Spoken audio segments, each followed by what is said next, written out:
Hi ಎಲ್ರಿಗೂ ನಮಸ್ಕಾರ. It's me Manyata. Welcome back to my YouTube channel. ಇದು ಬಂದ್ಬಿಟ್ಟು ಕಿಚನ್ ಡೈರೀಸ್ ಪಾರ್ಟ್ ಎಷ್ಟು ಅಂತ ಮಾಡ್ಕೊಬಿಟ್ಟೆ.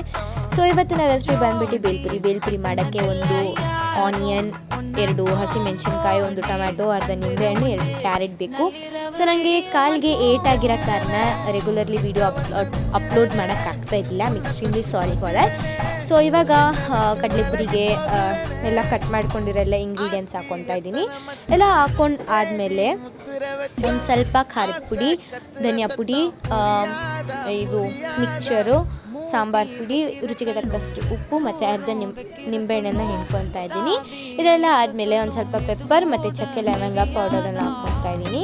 ಮಿಕ್ಸ್ ಮಾಡಬೇಕಾದ್ರೆ ನನಗೆ ಡೌಟ್ ಬಂತು, ಏನಂತ ಎಲ್ಲ ಕಮ್ಮಿ ಹಾಕಿದ್ದೀನಿ ಅಂತ. ತಿರ್ಗಿ ಎಲ್ಲ ಜಾಸ್ತಿ ಹಾಕಿದೆ, ಚೆನ್ನಾಗಿ ಟೇಸ್ಟ್ ಬಂತು. ಸೊ ಈಗ ಸರ್ವ್ ಮಾಡಬೇಕಾದ್ರೆ ನಿಪ್ಪದ ಜೊತೆ ಸರ್ವ್ ಮಾಡಿ ಸೂಪರಾಗಿತ್ತು. ಡ್ಯಾನ್ಸ್ ಮಾಡ್ಕೊಂಡು ತಿಂತಾಯಿದ್ದೆ. Thanks for watching.